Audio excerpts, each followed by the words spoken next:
하나님 말씀 보겠습니다. 하나님 말씀은 골로새서 3장 15절부터 17절 말씀입니다. 골로새서 3장 15절부터 17절 말씀.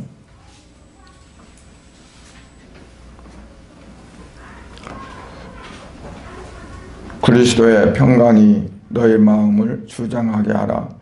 너희는 평강을 위하여 온 몸 한 몸으로 부르심을 받았나니 너희는 또한 감사하는 자가 되라. 그리스도의 말씀이 너희 속에 풍성히 거하여 모든 지혜로 피차 가르치며 권면하고 시와 찬송과 신령한 노래를 부르며 감사하는 마음으로 하나님을 찬양하고 또 무엇을 말하든지 말이나 이래나 다 주 예수의 이름으로 하고 그를 힘입어 하나님 아버지께 감사하라. 아멘. 기도하겠습니다.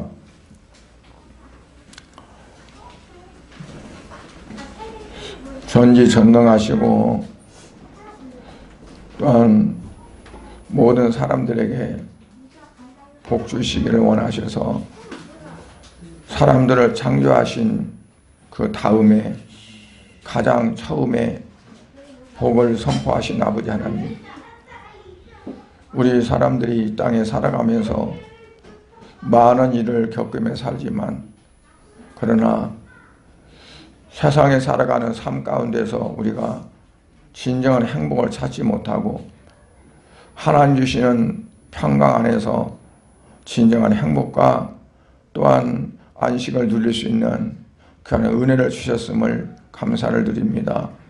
우리 성도들이 지난 한 해 동안에도 하나님 은혜 안에서 누린 삶을 이 시간 감사를 표하면서 추수감사 예배로 드릴 수 있도록 은혜 주신 아버지 하나님, 이 시간도 말씀을 통해서 우리가 더욱더 하나님의 원하시는 뜻을 더 깊이 깨닫고 이 땅에 살아가면서 하나님을 영화롭게 하며 하나님을 기쁘게 하는 아름다운 삶이 되게 하시고 우리의 모든 성도들의 삶에는 하나님 주시는 은혜와 축복으로 말미암아 늘 풍성한 삶이 되어지도록 은혜 베풀어 주시옵소서. 이 자리에 같이 하지 못한 성도들도 이제 영상을 통해 예배하며 하나님 말씀을 접할 때 아버지 마음속에 성령으로 더욱더 충만하게 역사하시사 은혜가 되는 시간 되게 해주시고 아버지여 부족한 종 말씀을 증거할 때에도 이제 입술에 성령으로 역사하셔서 하나님 말씀만 온전히 증거할 수 있는 귀한 시간이 되어지도록 은혜를 내려 주시옵소서. 이 한 시간도 온전히 하나님께서 영광을 받아주시기 원하오며 예수님 이름으로 기도드리옵나이다. 아멘. 이스라엘 백성들이 하나님의 뜻대로 살지를 못했었어요. 그러니까 하나님께서는 이스라엘 백성을 택하셔서 자기 백성으로 삼으시고 그리고 그들이 하나님의 뜻대로 잘 살아감으로 인해서 하나님께서 주시는 은혜와 축복을 받아 누리기를 원했는데 그러지를 못했죠.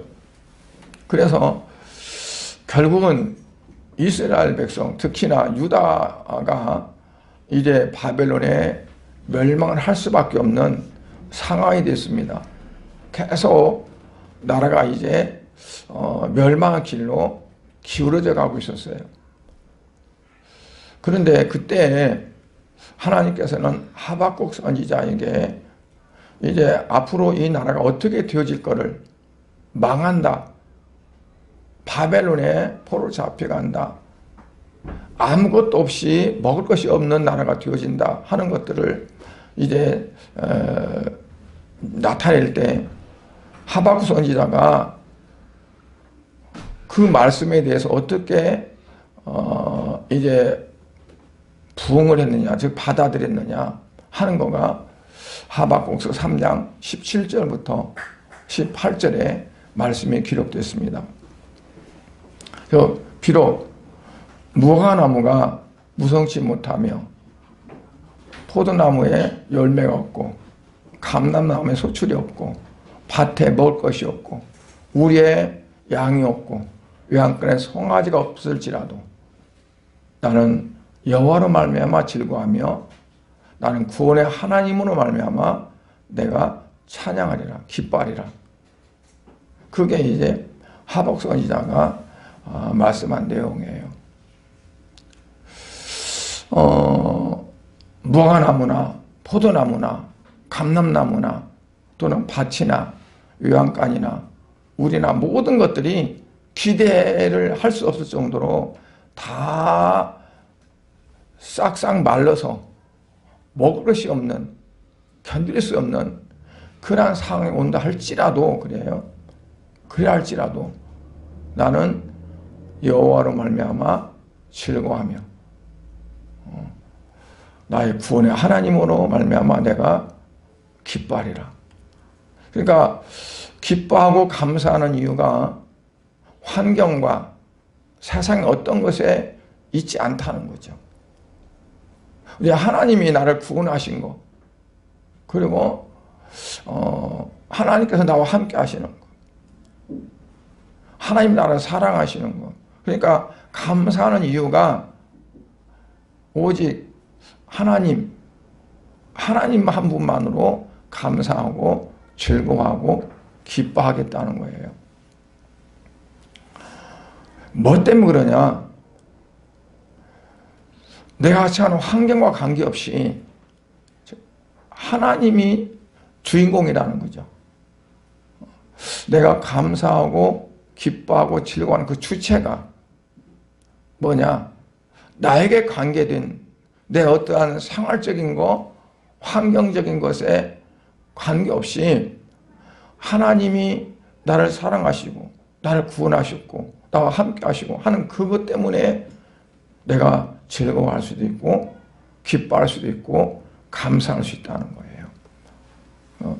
하나님께 출애굽기 보면 이스라엘 백성들을 하나님께서 나는 너희 하나님이 되고 너희는 나의 백성들이라 라고 말씀하시면서 그들에게 말씀하신 것이 뭐냐면 1년에 3번 절기를 지키라 하는 거 있거든요.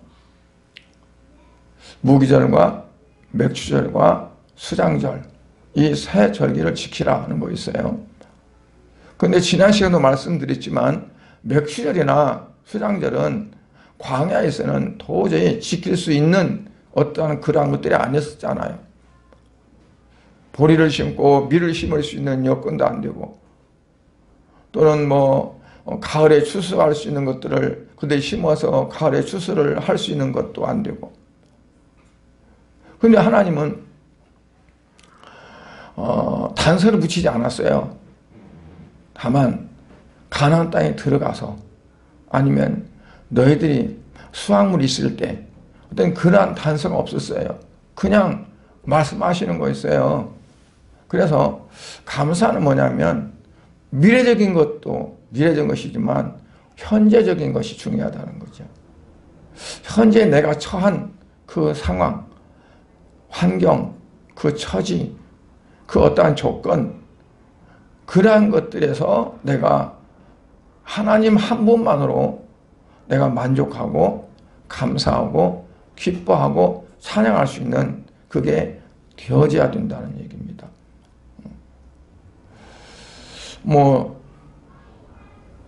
링컨 대통령이 추수감사절을 공휴일로 공표한 그때로 언제냐면 남북전쟁이 한창일 때였다고 그래요.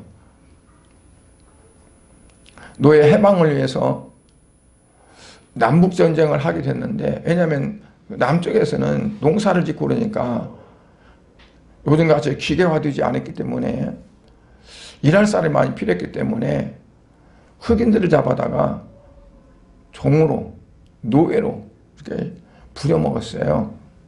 그런데 일을 시키고 일상을 주는 것이 아니라 그냥 자기 재산이에요.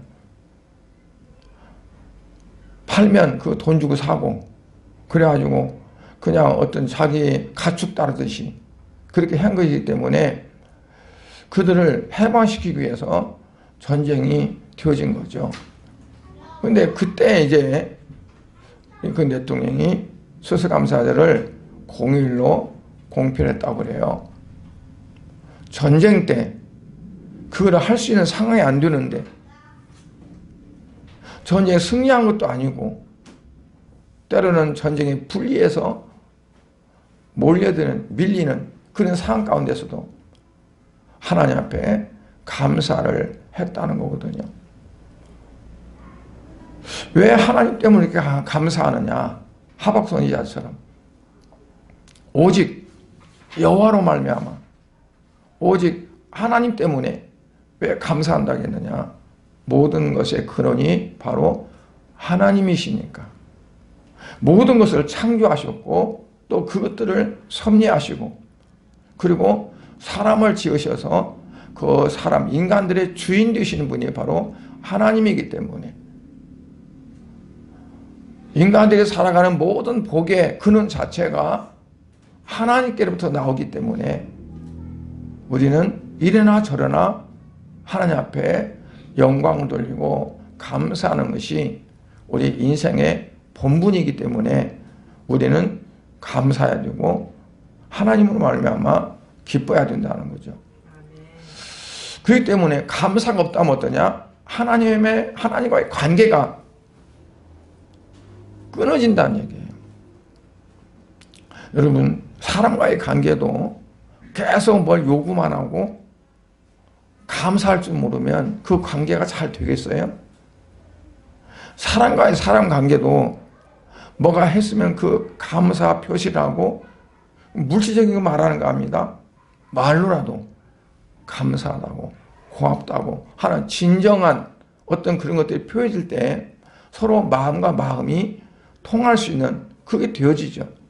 그러면 처음에는 멀어졌던 관계도 더욱더 가까워지고 그리고 깊어지는 그런 관계가 될 수가 있어요. 그래서 마음속으로는 감사해도 표현을 못하면 상대방이 그걸 알지를 못해요. 부부간에도 사랑의 표시를 해야 된다잖아요. 우리 특히나 우리 한국 사람들은 스킨십 같은 걸 잘 못해요. 못 적어서. 근데 서양 사람들 보면 아주 리얼하게 잘하잖아요. 그래서 사랑의 표시를 하는 거예요. 동물들을 보면 진짜 사랑의 표시를 많이 해요. 뭐 말 못하는 어떤 친구들 보면 서로 막 비비고 쪽쪽 빨고 막 그렇게 사랑 표시를 해요. 애정 표시를 하는 거죠.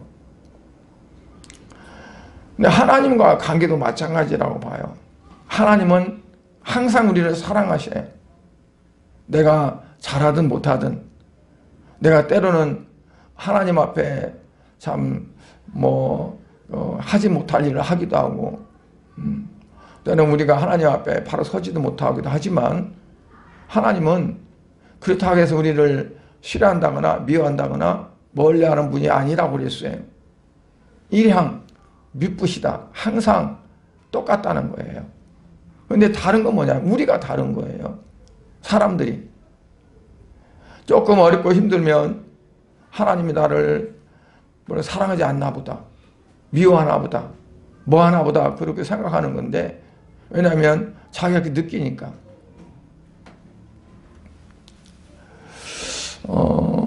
그래서 하나님과의 관계성도 뭐냐면 내가 항상 하나님 앞에 그냥 이것도 감사하고 저것도 감사하고 내게 주어진 그 환경, 상황, 현재성 어떤 것들을 항상 긍정적으로 받아들이는 것이 하나님과 관계가 잘 되어지는 그런 관계라고 볼 수 있습니다. 하나님 관계가 끊어진 상태는 어떤 상태일까요? 그게 하나의 죄의 결과, 죄악 상태예요. 아담 하와가 하나님 앞에 죄를 범했어요. 죄를 범함으로 인해서 하나님과 끊어진 상태가 됐어요. 그게 바로 죄로 인해서 타락되어진 거거든요. 그러니까 죄는 뭐냐? 하나님과 관계가 끊어지는 거예요. 그게 죄예요. 어떻게 관계가 끊어지느냐? 하나님 말씀에 불순종이 되면, 하나님 말씀에 불순종이 되어 순종하지 않으면 하나님과 관계가 끊어져요. 그래서 이스라엘 백성들에게는 너희가 여호와를 청종하라, 여호와로만 바라라. 계속 하나님 말씀을 잘 듣고 그들의 마음판에 새기고 하나님 말씀대로 살아야 된다는 걸 뚜누이 강조하는 거예요. 모세가 이스라엘 백성들을 가나안 땅에 들여보내기 전에 그가 계속 신명기에서 너희가 가나안 땅에 들어가면 이러이러해야 된다. 그래야 하나님 너희를 복을 주고 너희들과 복을 받는 삶을 살아간다. 그걸 계속 강조한 거가 신명기예요. 오늘 우리에게도 마찬가지군요. 그래서 참된 신앙은 뭐냐면 하나님 때문에 감사하는 신앙입니다. 여호와로 말미암아 나의 구원의 하나님으로 말미암아 내가 기뻐하리로다. 그게 이제 되어져야 되는 거죠. 그러니까 다른 어떤 것이 내게 와서 기뻐하고 감사하는 것도 안 하나보다는 훨씬 낫지만 그것이 기본이 돼서는 안 된다는 거죠. 기준이 돼서는. 그게 없을지라도 지금 하박국 선지자는 뭐냐면 그 당시도 어려웠지만 앞으로 정말 어려워질 환경이 다가온다는 것을 그가 보면서 일을 할지라도 무화과나무가 무성치 못하고 포도나무에 열매가 없고 감로나무에 소출이 없고 밭에 먹을 것이 없고 우리에는 양이 없고 요양간에 송아지가 없을지라도 그러니까 모든 것들 하는 것마다 안 되고 무엇이 아무것도 쌍마른 그런 어떤 환경이 될지라도 나는 여호와로 말미암아 즐거워하고 거기에 나의 구원의 하나님으로 말미암아 나를 구원하시고 나와 함께 하신 하나님으로 말미암아 내가 기뻐하리라.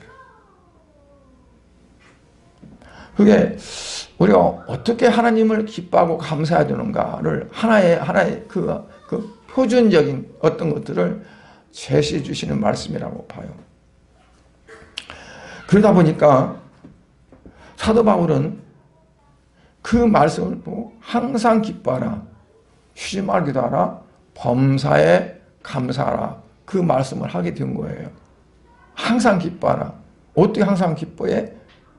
환경, 처지, 상황 그 때문에는 그렇게 할 수가 없어요. 항상 올라갔다 내려갔다 있다 없다 그게 될 수밖에 없어요. 맨날 장난이냐 하는 식으로 맨날 좋은 일만 있을 수 있는 것이 아니잖아요. 그럼 그때는 이제 싹 없어지는 거잖아요. 그러나 하나님 한 분 그분의 초점이 맞춰진다면 그게 변동이 없다는 거죠. 이래도 저래도 아무 때나 그게 되기 때문에 항상이란 말이 들을 것이 없고 모든 범사가 거기에 해당되는 거죠.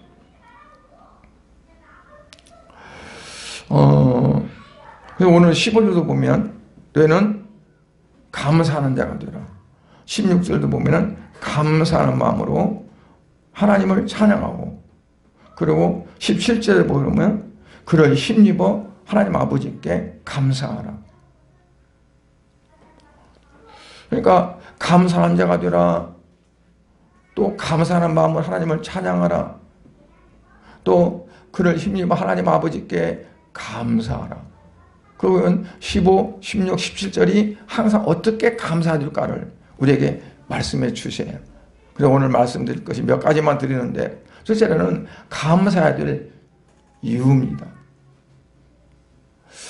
하나님의 은혜를 깨달았을 때 내가 왜 감사해야 되는가를 알게 돼요. 하나님의 은혜를 깨닫지 못하면 왜 내가 감사해야 되는가를 찾을 수가 없어요. 은혜라는 것은 뭐냐면 아무것도 받을 수 없는 자격 그 사람에 그냥 주는 것이 은혜거든요. 그러니까 나는 정말 내가 하나님 앞에 이런 걸 받을 수 있는 그 아무것도 건덕지가 없는데 하나님 나를 그냥 사랑해서 내게 주셨어 하는 그게 깨달아질 때 감사가 되는 거죠. 그렇지 않으면 뭐냐면 대가가 돼요. 아, 내가 이렇게 했으니까 이렇게 되지. 그러니까 뭐든지 내가 열심히 일해서 땀 흘려 했으니까 이게 왔지, 이게 주어졌지, 내가 이렇게 누리고 살지. 그러면 하나님 앞에 감사할 필요가 없잖아요. 내가 해서 그랬는데 그냥 하늘에 뚝 떨어지듯이 이게 떨어졌는데, 그런데 하나님께서는 그 감사를 깨닫게 하기 위해서 여러 가지 코스를 주셔서 내가 해서 안 되는구나, 내가 아무리 해도 안 되는구나, 내가 아무리 건강을 지키려고 해도 지킬 수가 없구나, 내가 아무리 가정을 지키려고 해도 지킬 수가 없구나, 내가 아무리 열심히 직장 생활해도 하려고 해도 그게 안 되는구나. 그러니까 안 되는 어떤 것들을 주셔서 너는 네 스스로는 안 돼, 하나님이 개입하시고 하나님이 하셔야만 돼. 어떠한 그러한 것들을 깨닫고 느끼게 되는데, 그 깨닫고 느끼는 게 바로 그게 은혜예요. 특별히 어떤 부흥집회 참여 안 해도, 기도에 와서 막 불러불러 안 해도 내가 삶 속에서 하나님 이렇게 나를 사랑하시는구나, 하나님 내게 이거를 주셨구나, 그걸 깨달으면 그게 은혜거든요. 그래서 그 은혜를 깨달았을 때 어떠냐면 하나님 앞에 비로소 진정한 감사가 되어지는 거죠.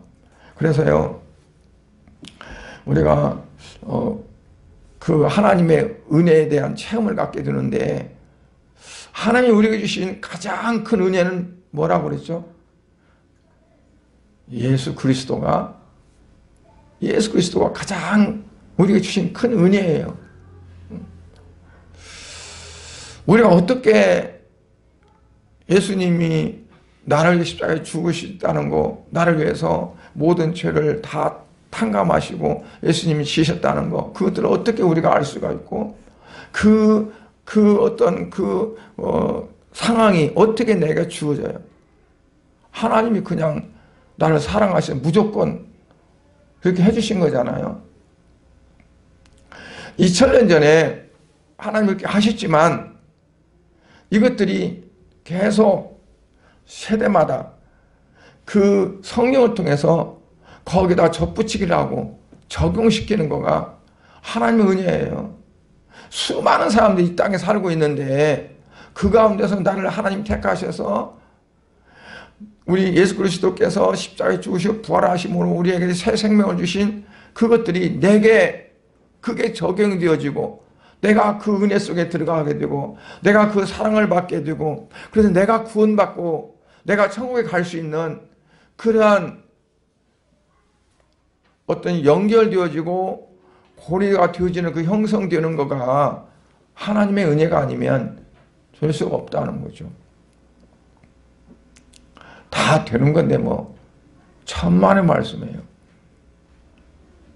아무리 우리가 지혜가 많고 지식이 많고 돈이 많고 뭐가 다 많아도 하나님이 해주시 않으면 될 수가 없는 거예요.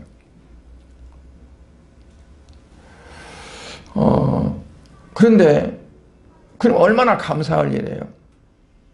그러니까 우리는 많이 있어도 다 그 입 다 가지고 다 주님 앞에 감사할 수 없고 찬양을 다 한다 해도 정말 그 은혜에 보답할 수 없는 것이 우리 인생이라고 그랬거든요.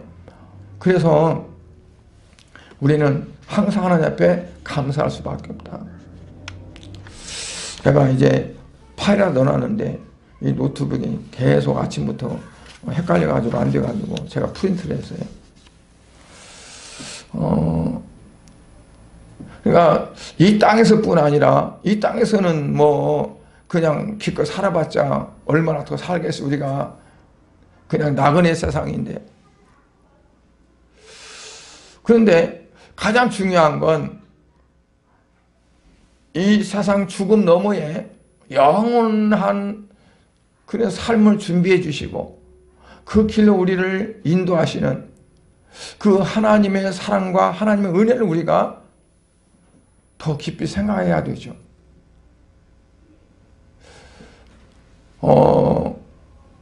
오늘 전도서 오늘 아침 읽어서 말씀 보면 악한 자나 선한 자나 정직한 자나 누구나 다 마찬가지라고 그랬어요. 그러면 잘 살아도 못 살아도 악하게 살아도 선하게 살아도 필요 없다는 거냐? 그게 아니라 그리스도 안에 하나님 안에서 하나님이 기뻐하시고 하나님이 원하시는 경배의 삶이 하나님을 경외하는 삶이 되지 않으면 다 똑같다는 거예요. 세상에서 선하게 살든 악하게 살든 그들이 나는 참 의롭게 살았고 바르게 살았으니까 뭐 잘못 살고 악한 사람들 그 사람들 정죄하고 비판하고 그러지만 하나님 보실 때 다 똑같다는 거예요. 왜? 예수를 믿지 않았으니까. 예수 그리스도를 통해서 구원받지 않았으니까 그들은 어떻게 살았든 간에 다 똑같이 처지는 거예요. 그러나 우리는 어때요? 우리는 하나님께서 영원한 삶을 우리에게 준비하시고 그 길로 인도하세요.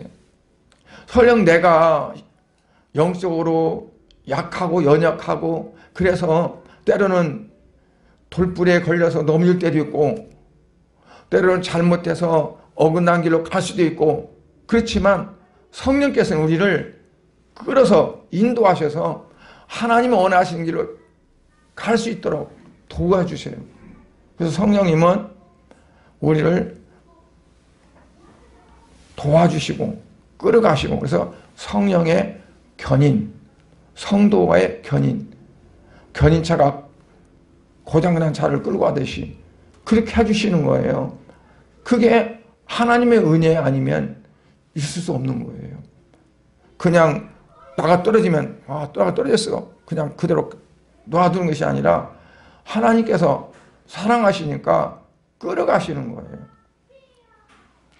뭐 세상에 살다가 죄를 질 수도 있고 아니면 하나님 원하지 않는 그런 가운데 우리가 들어갈 수도 있단 말이에요.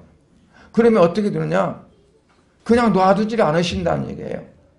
하나님께서 성령의 역사를 통해서 이끌어 가신다.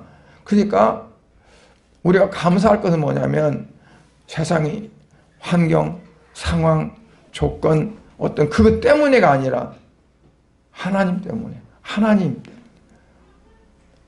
우리가 감사해야 된다. 두 번째는 그러면 우리가 어떻게 감사해야 되는가? 마음과 몸과 물질로 감사라고 그랬어요.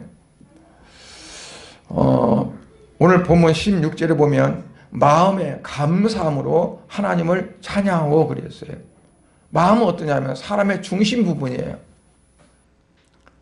그래서 하나님 원하시는 것은 마음을 다하고 성품을 다하고 뜻을 다하고 가장 먼저 보시는 것이 우리의 마음이에요. 그런데 하나님만 마음을 중요시 여기느냐? 아니요. 사탄도 마음을 중요시 여겨요. 그래서 우리 마음을 뺏어가려고 그래요. 우리 마음에 자꾸 곁길로 나가도록 하려고 그래요. 그래서 하나님 뭐라고 하냐면 너희가 못 봐도 지킬 것은 마음이라고 했어요. 무엇보다 지킬 만한 것은 마음이라. 그러니까 우리가 뭘 안 뺏기게 지키려고 하냐면 내 마음을 지키려고 해야 돼요. 내가 조금 어떠한 마음이 들으면 섭섭한 마음이 들든가 서운한 마음이 들든가 좀 어떤 이상한 마음이 들어서 나를 자꾸 흔들려고 하면 어떻게 해야 돼요? 악한 것들이 내 마음을 흔들어 놓으려고 하는구나. 내 마음을 뺏어가려고 하는구나. 그리고 바로 서야 돼요. 주님께 가야 돼요. 그래서 우리가 감사하는 것도 먼저 마음에 감사가 있어야 돼요. 마음에. 그래서 어떤 것보다 우리의 물질, 봉사, 무엇보다도 중요한 것이 마음에서 감사하는 마음이 나와야 돼요. 예배하는 것도 마찬가지거든요. 우리가 감사함이 없으면 예배가 제대로 되는 게 아니에요. 신령과 진정으로 예배할지라고 요한복음 4장에 하나님의 영이시니 예배하는 자가 신령과 진정으로 예배할지니라 그랬잖아요. 신령과 진정으로. 신령은 영적인 예배를 말하는 거고 진정은 우리의 마음을 다해서 드리는 거예요. 그러니까 영적인 예배는 뭐냐? 내 마음을 완전히 거기다가 쏟는 게 영적인 예배예요. 오늘 보면요, 영혼, 우리의 마음, 그러한 것들이 한 단어가 되어져요. 그러니까 내가 영적인 어떤 것에 내가 들어가기를 원한다 그러면 내 마음이 거기에 깊이 들어가지 않으면 안 돼요. 마음은 딴 데가 있으면 영적인 예배가 될 수가 없어요. 내 마음이 거기에 올인이 되어야 돼요. 다 들어가져야 돼. 예배를 드리는데 내 마음은 지금 저 밖에 가 있어. 막 생각이 딴 데가 있어요. 그러면 영적인 예배가 안 돼요. 그래서 마음이 하나님 앞에 온전히 드려지는 그 예배가 되어져야 돼요. 두 번째는 몸으로 감사해야 돼요. 요한복음 4장 24절을 보니까 하나님의 영이시니 예배하는 자가 신령과 진정으로 예배할지니라 그랬거든요. 하나님께 대한 최고의 예배가 뭐냐면 감사의 표현이에요. 고린도전서 16장 19절 하반절부터 20절을 보면 너희는 너희 것이 아니라 값으로 산 것이 되었으니 그런즉 너희 몸을 하나님께 영광을 돌리라. 너희 몸으로 하나님께 영광을 돌리라. 너희 몸은 너희 것이 아니다는 얘기예요. 내가 구원받고 예수 믿고 구원받은 그때부터 어때요? 내 몸은 내 것이 아니다. 하나님 것이다. 하나님이 샀다. 어떻게? 예수 그리스도의 피로, 피값으로 나를 샀어요. 자기 아들 독생자를 십자가에 내어주시고 그 대가로 나를 샀으니 나는 하나님 거예요. 여러분, 옛날에 돈을 주고 어떤 사람이 노예를 샀어요. 그러면 그 노예는요, 죽을 때까지 그 사람에게 속한 거예요. 노예가 거기서 결혼했어. 노예끼리. 그래갖고 자식을 낳았어. 그러면 자식은 어떻게 될까요? 그도 그 주인에 속한 노예예요. 그러니까 뭐냐면 팔렸어요. 값으로 샀단 말이에요. 어디 샀을까요? 마귀에서 샀을까요? 아니면 어디 샀나요? 하나님이 피로 값주고 샀다고 했는데. 산 대상이 있을 거 아니에요? 그럼 마귀가 샀나요? 사탄이 한테 샀나요? 율법으로부터 한 거예요. 율법으로부터. 왜냐면 죄의 싹은 사망이야. 하나님의 공의, 하나님이 율법을 주셨고 그 공의로부터 나를 벗겨주세요. 죄의 값은 사망인데 죄의 값을 예수님이 대신 갚으셨고 그래서 거기로부터 나를 벗겨주셨어요. 그래서 나는 하나님 거예요. 내 몸은. 내 몸이 내 마음대로 하면 안 돼. 그래서 고린도후서 5장에 보면 뭐라고 하냐면 예수께서 너희를 위해서 십자가 못 박혀 죽으신 것은 어떻다고요? 너희가 산 자라 그럼 다시는 자기 몸을 위해 살지 않고, 왜냐하면 이미 못 박혔으니까.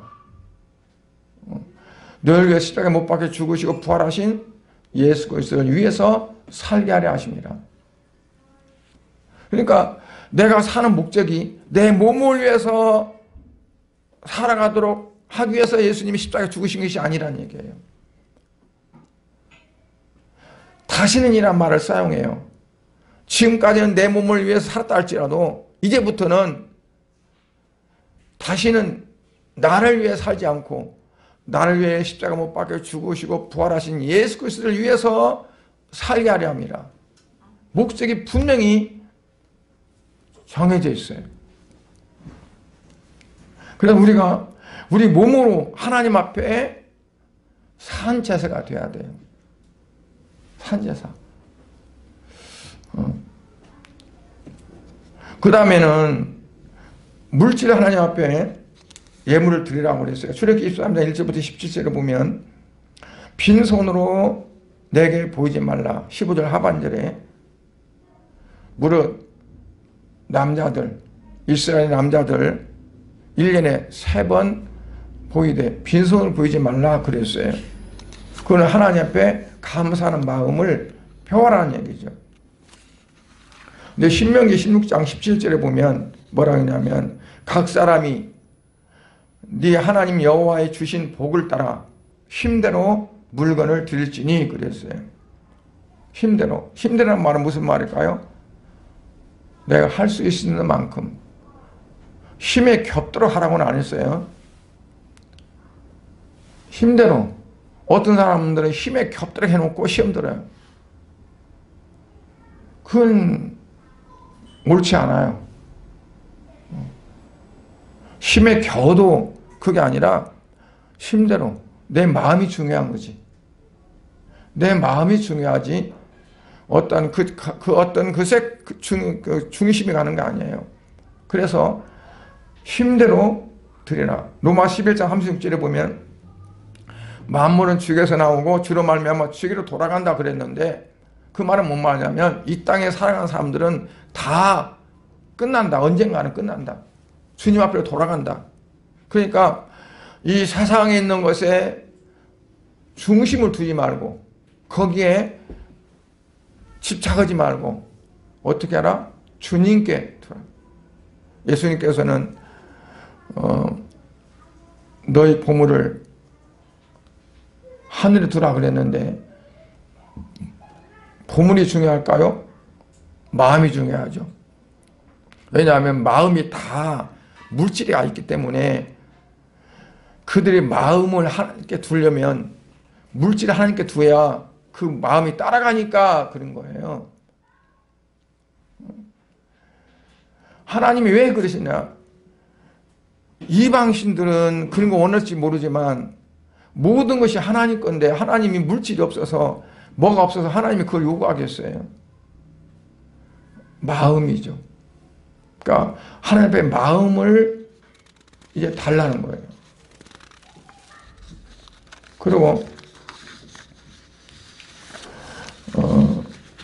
시편 24편 1절에 보면 땅과 거기 충만한 것과 세계와 그 중에 거하는 자가 다 여호와의 것이로다. 땅과 거기 충만한 것, 세계와 그 중에 거하는 자 다 여호와의 것이다. 그래서 하나님께서 특별히 그러한 것들을 원해서 그게 있어야만 되니까 원하는 건 절대 아니라는 얘기예요. 시편 126편 5절에 보면 눈물을 흘리며 씨를 뿌리는 자는 기쁨으로 거두리로다 그랬어요. 이거는 바벨론의 포로로 잡혀갔다가 그들이 돌아왔을 때 아무것도 없고 폐허예요. 잡초만 무성하고. 그런데 그들이 다음에 가을에 추수해서 여름이나 가을에 추수해서 곡식을 먹여야 되는데 이 씨앗을 그거를 아무리 아이들이 배고프다고 울고 그래도 그거를 밥을 위해서 줄 수가 없어요. 왜냐하면 이거를 심어야 먹고 사니까. 그래서 울면서 눈물로 그거를 그냥 못 들은 채 하고 씨를 뿌리는 거예요.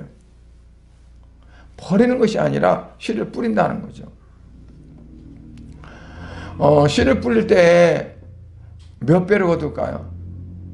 제가 생각을 해봤어요. 감자는 몇 배가 안 되더라고.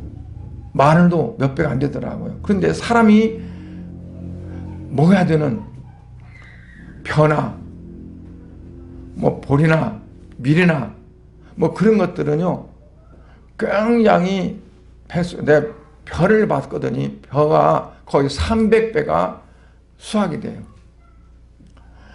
벽씨 하나에서 싹이 나는데 이 싹이 난 거가 나중에 모내기에서 되다 보면 4개, 5개로 번식을 해요. 예, 포기를. 그런데 이 한 이삭 한 줄기가 나와서 이삭이 몇 개 맺냐면 90개 이상 알이 맺어요. 금년은 얼마나 풍년이 될까 그 계산할 때 논에 가서 딱 찍어서 한 포기에 이제 그 줄기가 몇 개 있는가를 세요. 평균 잡아서. 그리고 그 한 줄기에 나달이 몇 개 들었는가를 생각해 세요. 그래가지고 지난해 평년에는 몇 개가 나왔는데 금년에는 더 나왔다 그러면 풍년이고, 이거 확실히 줄었다 하면 흉작으로 봐요. 근데 이제 그걸 이제 제가 세봤었어요. 해봤는데 농사가 아주 잘 되면 100개, 100알이 넘고 한 줄기에, 아니면 90개 정도 돼요. 그러면 한 알이 한 싹이 4개가 난다고 5개 난다고 할 때 5개가 90개면 40에 450개. 못돼도 300배는 돼요. 그러니까 한 톨 딱 먹으면 끝나는 건데, 이걸 심어서 이걸 곡식 거두게 되면 적어도 300알 이상으로 그게 나오는 거예요. 그러니까 눈물로 씨를 안 뿌릴 수가 없어요. 왜냐하면 장차 거둬서 이걸 먹고 살아야 되니까. 이런 마음으로 하나님 앞에 드려야 된다는 것을 말한 거예요. 10편 126편에 눈물로 흘리며 씨를 뿌린 자는 기쁨으로 거두리로다. 그럼 이렇게 감사하는 결과는 무엇이냐? 3가지를 볼 수 있는데, 첫째로는 평강 은혜를 받는다고 그랬어요. 오늘 3장 15절을 보면 그리스도의 평강이 너의 마음을 주장하게 하라. 너희는 평강을 위하여 한 몸으로 부르심을 받았다. 너희는 또한 감사한 자가 되라. 그러니까 평강을 위해서 한 몸으로 부르심을 받았으니 너희는 그 그리스도의 평강이 너희 마음을 주장하게 하라. 그래야만 하나님이 부르신 목적이 이루어지는 거다. 그런데 세상이 주는 평강은 평화 같은 겁니다. 평화. 그런데 세상이 주는 평안, 평화, 샬롬, 그게 아니라 하나님 주시는 평안. 내가 너에게 주는 평강은 세상이 주는 것 같지 않다 그랬어요. 세상이 주는 거는 그때뿐이고 지속적인 것이 안 되고 영원한 것이 아닌 되지만, 내가 너에게 주는 것은 그거는 영원한 거다. 오직 예수님만이 주실 수 있는 그러한 평강이에요. 그러나 주님은 항상 너에게 평강이 있을지어다 라는 말씀을 많이 하셨어요. 너에게 평강이 있을지어다. 그 다음에는 두 번째로 건강의 은혜를 주십니다. 시편 103편 2절부터 3절에 보면 내 영혼아 여호와를 송축하며 그 은택을 잊지 말지어다. 그가 네 모든 죄악을 사하시며 네 모든 병을 고치시며 그랬어요. 여호와를 송축하며 그 은택을, 그 은혜를 잊지 말라. 그 하나님이 네 모든 죄악을 사하실 뿐 아니라 네 모든 병을 고치신다 그랬어요. 여기에는 육체의 병도 되고 정신적인 병도 되고 모든 것들이 다 포함돼요. 잘못되어진 것들. 그러니까 감사하는 자에게 하나님이 건강을 주신다는 말씀이 됩니다. 불평과 원망, 근심, 걱정 이런 것들을 잘하는 사람은 몸이 약해지고 허약해진다는 거죠. 감사하는 사람은 이제 불평이 없고 늘 감사하기 때문에 그 사람이 마음에 평안이 있고, 마음에 평안이 있다 보니 육체도 건강해진다는 거예요. 그래서 사도 바울은 항상 기뻐하라, 쉬지 말고 기도하라, 범사에 감사하라 라고 하는 그 말씀을 하게 됐던 거죠. 그 다음에 세 번째는 감사한 사람은 물질의 축복도 받는다고 그랬어요. 미국 땅에 처음 간 사람들, 성도들이 102명이 메이플라워를 타고 이제 그들이 자유롭게 신앙생활할 수 있는 땅을 찾아갔는데 그들이 다다른 곳이 바로 지금 아메리카죠. 그런데 그 풍랑과 싸우고 때로는 병들어 죽고, 그리고 또 그 땅에 도착해서도 겨울에 추운 겨울에 이제 그 추위 때문에 시달리다가 죽고 뭐도 그래서 뭐 57명 그 정도밖에 안 남았다는 거죠. 네, 그들이 인디안들의 도움을 받아서 1년 농사를 지어서 인디안들을 초청하고 그리고 하나님 앞에 감사를 듣는데 그때부터 추수감사절이 시작됐다고 그래요. 어려움 속에서 정말 힘든 가운데 그러나 하나님이 감사해서 하나님의 뜻을 찾으며 감사한 이들에게 엄청난 축복을 하나님 주셨어요. 미국에. 오늘날 미국이 됐어요. 세계적인 그러한 경제, 화폐가 통용될 수 있는, 그래서 미국의 달러에 보면요, 모든 달러에 무슨 글씨가 써 있냐면 In God we trust. 네? 그냥 이렇게 거꾸로 되어 있어요. We trust in God. 그러면 우리는 하나님을 믿는다. 그러는데 in God이 앞에 나와 있어요. In God we trust. 그 말은 뭐냐면 하나님으로 말미암아 그 말을 강조한 거예요.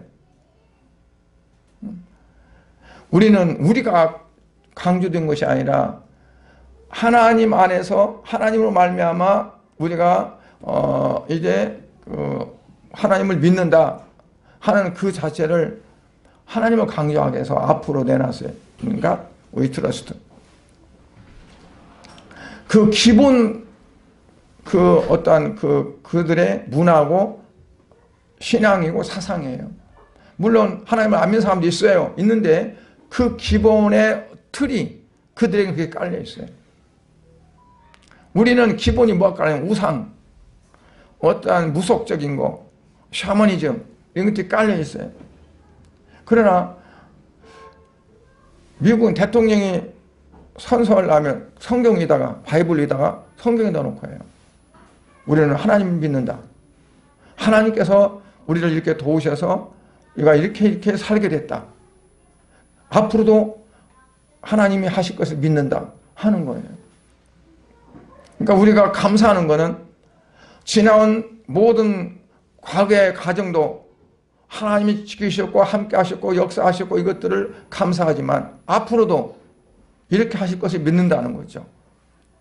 에베네셀은 여기까지 하나님이 우리를 도우셨다 하지만 그걸로 끝난 게 아니라 여기까지 우리를 도우신 하나님께서 앞으로도 장차 그렇게 도와주시고 나가신다는 것을 고백하는 거거든요.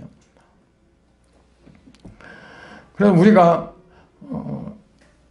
감사할 일이 많이 있느냐 없느냐가 어떤 걸로 정해지냐면 내가 하나님의 은혜에 정말 깨닫고 이것도 하나님의 감사요 저것도 하나님의 감사요라고 생각하는 사람은 감사할 일이 많은 거고, 하나님 은혜를 깨닫지 못하고 이것도 감사요 저것도 감사하다는 것을 못 깨달으면 감사가 없는 거고 그래요.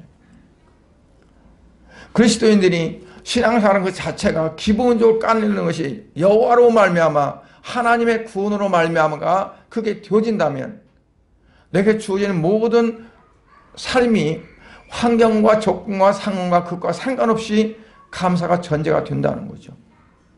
그래서 항상 기뻐하고 쉬지 않고 기도하고 범사에 감사하는 그 자체가 예수 그리스도 안에서 우리를 향하신 하나님의 뜻이라는 고백이 될 수 있는 겁니다. 오늘 저와 여러분들이 이와 같은 믿음 안에서 하루하루 삶이 되어지고 지금까지 있지만 앞으로는 더욱더 하나님의 충만한 역사 있기를 주의 이름으로 축복합니다. 기도하겠습니다. 하나님 아버지 은혜와 사랑을 감사를 드립니다. 오늘 또 살아계신 아버지 하나님, 우리에게 하나님의 은혜가, 하나님의 감사가 어떻게 깨달아져야 되고 알아져야 되고 우리는 어떤 마음으로 어떻게 드려야 하는가에 대해서 잠깐 살펴봤습니다. 아버지 하나님, 진정으로 오늘 추수감사절을 맞아서 아버지 앞에 감사드리는 성도들이 마음을 다하고 성품을 다하고 뜻을 다해서 아버지 앞에 드려지는 감사가 될 수 있도록 은혜 주시고, 지금까지 여기까지 도우신 아버지 하나님, 앞으로도 하나님이 함께 하시사 참으로 저 천국 갈 때까지 우리 성도들의 믿음이 더욱더 견고해지고 더욱더 성장해서 늘 사랑하는 삶 자체가 하나님을 영화롭게 하며 하나님을 기쁘게 할 수 있는 그런 삶이 되어지도록 은혜를 베풀어 주시옵소서. 예수 그리스도의 이름으로 기도드리옵나이다. 아멘.